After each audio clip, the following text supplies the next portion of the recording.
and you get up to do sound check. The singer hits patch number 1 of the first song. It's the first time they're gonna use, and they're like, vocal check, duh, sounds killer, you know. And then like second song, halfway through the verse, I'm switching to my speaker sound or something, which has got this huge peak at 3K or something, and all of a sudden the PA just freaks out because sound check's based on patch number 1. Right. Patch number 2 is a totally different EQ. Something freaks out. Delay loops, feedback, psycho. So things to consider live. Getting ready for the PA. Try to sound check all your sounds as you go through it. But anything else on vocal recording, or we'll spend all night? I'm sure we could do this every time. This is from Jasmine. Great. And I don't know if we covered this or not, but like go-to outboard gear or plugins for vocals. Anybody want to comment? For recording, let's start with recording, vocal recording. Yeah. Oh, M610. M16? M610. Oh, okay. I thought you were talking about the Telefunken. No. Well, that too. I don't have one of those. Right. That's my go-to pre. M610 for vocals. Yeah. Right on. Any particular sound in particular? You like it because it's fat, or you like it with a particular, use the same mic or different mics for vocals? I mean, I pair it up with a couple different mics, but I mean, it just, the way it comes across really well. I mean, some faster stuff I don't necessarily like it for, or right. trying to get grungy, but I mean, for the most part, just like 9 times out of 10, it will work for what I need it to work for.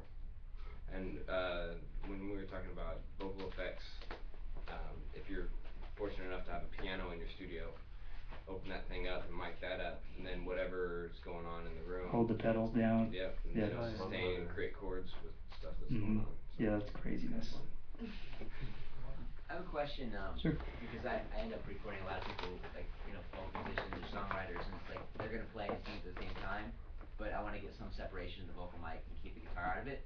And I'm interested in how people approach it, but I got some really good ideas watching like this Pete Seeger film. Okay. They literally would take like the vocal mic was pointed up, and he's kind of singing over the top of it, and the guitar mic's almost pointed down. Right. And that started to make me think about different patterns, or just like almost separating that way with rejection. But I'm interested in what people have to say about that. Okay. The question being recording a singer that's playing acoustic guitar at the same time. And trying to adjust the bleed between the two, get some separation of the vocal so it's not so much guitar. If you compress the vocal, there's a ton of guitar in that mic, etc. Anybody have some tips and techniques? Yeah, flip one of those mics out of phase so that whatever's common to both mics gets rejected. It helps a lot. Works on toms too. Snares, drums. You're not gonna scoop out your vocals a lot, like the frequency response. Isn't that gonna like? There is compromise. No way around it. But if the compromise is not as destructive as the bleed, I guess you can try them both ways. But I find it works pretty well. A couple other techniques related to that too. Yeah, sure. A couple other techniques is being selective about where your comb filtering is actually duplicating that one of those 2 tracks. Flipping polarity on that, but using a band pass filter to actually try to figure out where your comb filtering is going to land. And I've had some luck with that before, if that makes sense. I primarily, when I'm doing acoustic guitar and vocal, I always use 2 mics that can do figure of 8. Right. So, just aiming 2 large diaphragm mics.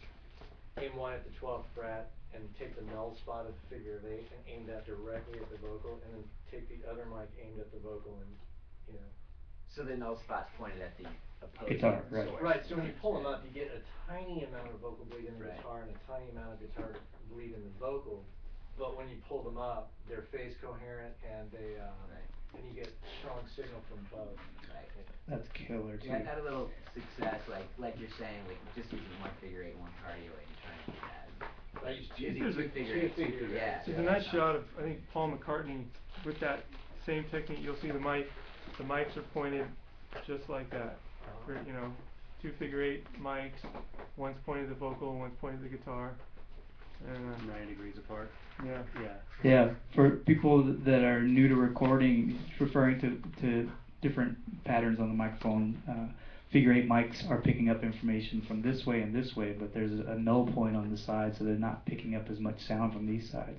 So what he's saying is taking a figure 8 mic up here that's going to pick up the vocal and not as much guitar, and having the guitar in the null point. Same thing with the guitar, pointing the microphone so that the vocal is actually in the null point, and then you don't pick up as much information since they've got their flashlight is in these spots. And it's like, there's the vocal, okay, I'm gonna get it in this way. That Is makes the sense. null on a figure 8 only on the side, or is it top and bottom? It's top and bottom. So it's circle. The Coles are like ridiculous for that.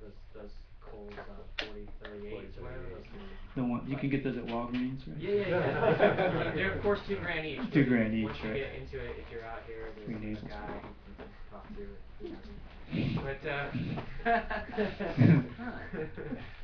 The figure But, 8 would uh, also be good for recording several people at once.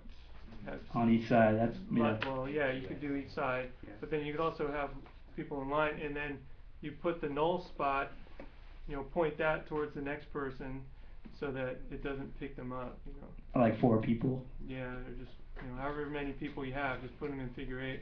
But just if you have them in cardio, you're gonna pick up that the next person a lot more than you would if it's in figure 8. Mhm. you can stick a gobo in the figure 8 and kill a figure 8, and then you end up with this super tight pattern too. Right.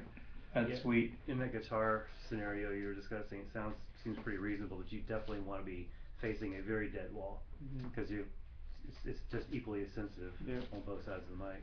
My experience, the challenge with those miking techniques is less about getting that, because you're going to get that spot where you're like, dude, I nailed it, I got the spot, I got the separation, and the hardest task is to get the dude to stay in that spot, because it's always going to be like, because it's a performance, and people are moving. I had it, now it's back in the bleed again.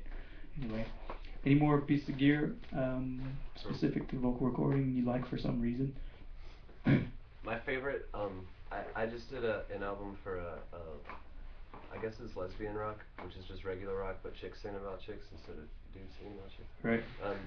And it was really cool, and like I got a really cool vocal sound, like a gritty kind of punky vocal sound off of the UAD Fairchild model. I mean, obviously if everybody could have one, that'd be awesome. Right. But like they're really good at saturating female vocals. Cool. Which is super awesome. If you ever have a chance to play with one, it's really What great. preset would that be? Preset? I don't know. We were talking about it. Oh, right. Alright. Saturates well based on a particular threshold, Yeah, or I mean, it gives it that kind of like the output megaphone drives? type effect, but Mhm. without the bandpass kind of nature of it, Right. without being too distorted, Cool. that kind of thing. Has anybody experimented with the Twinfinity stuff that Universal Audio makes? Where Matt's you got can- some. I've got 2 of so them. then you can dial in between the tube and solid state. Is it really phase coherent? How's it work? Oh. Does it work well? I don't know about the phase coherency. I just honestly I run a mic through it, Sounds go good. all the way left or all the way right with Find the the sweet tube or and just find the sweet spot. And I was doing a mandolin in the booth, upright bass player over there, guitar player where McKay is, vocalist in that booth, and we took what was it? A Peluso 251 copy mic and ran it through it, and it's kind of a darker.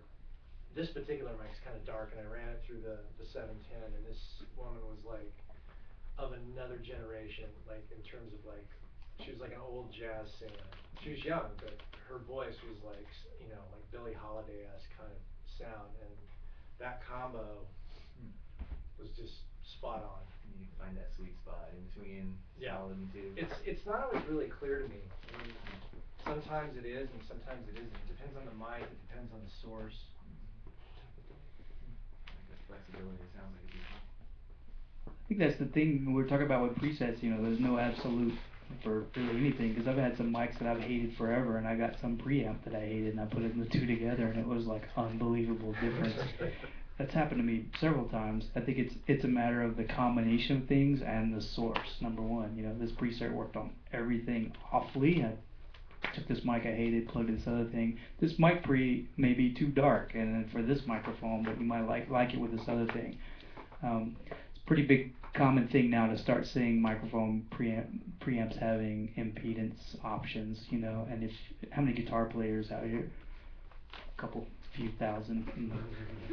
You know with pickups, the load of your pickups on the amp or the pedal that you're using makes a big difference in how fat the sound is or whatever. Same with microphones. If you've got those options on a preamp, on the low end or high end, you know, that really makes a difference of how it loads, especially dynamic mics, but ribbon mics, etc., can really change the sound. So think about that with your preamps before you start throwing stuff away and say this is garbage. Try it out with several of your mics, because it may be awful in your vocal chain, but killer on guitars or banjo or something. Might be worth keeping. I know some people that I'm looking at right now that have lots of gear and never sell anything, and it's the awesomest basement I've ever seen. But so keep stuff if you can, if you don't have to sell it. Might be useful for something. I've got several categories listed. Do you guys want to take a break, or you want to keep going a little longer into something else? Or keep going? Cool. How long do these things usually go? I'm curious. Days. Till about 10:30, whatever we get kicked out. Something like that. I'll take a break and get some more Cheez-Its, because I know everybody's dying for that. Granola bars. I've got a list of topics, and some of them being monitoring, inspiring an artist to give a compelling performance, electric guitar recording, drum recording, backup strategies. Anybody want to pick a particular topic? I was going to go down the list this way, but since we've got one topic down in about an hour and a half, I want this event to hopefully, if everybody's into it, we'll do this several times, and then, you know, over the course of time. Not every consecutive BARMMAP, because we want to keep different topics, but I think an open forum thing is great, because I've already learned the Bloomline Pro and Bloomline Lite, so I'm going to learn something. Bloomline Pro. Yeah. But moving on to monitoring, you guys cool with that? For mix down, tracking, etc.? Do you want to go to drum recording, electric mini votes? You do a whole session on everything. Drum, yeah, each one, but drum recording especially. Yep. That's a whole meeting in itself. For sure. I vote for monitoring. Monitoring? Yeah, sure. My Right on. monitors suck. Right on. Okay. So we've mastered vocal recording. So on to monitoring. Monitoring for different reasons. You know, starting off, let's talk about, you know, using your tracking and mixing on the same monitors. We're going to start with recording as opposed to mastering monitors, etc.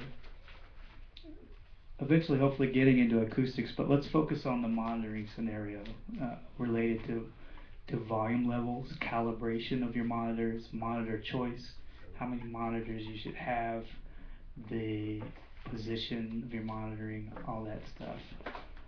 Anybody want to jump into any comments about things that they discovered when they did this, or I stopped mixing in the car and it was awesome? I just recently started doing this, but just and maybe this is really common, but when I'm trying to EQ things and get things so, you know, there's some separation, just listen to, you know, one speaker, just run everything down the center, have it in one speaker, and just keep my head where it is, not like crane around or adjust my position. But that's helped me to kind of, I can EQ, it seems like a lot better that way. By using, you said one speaker or working in mono?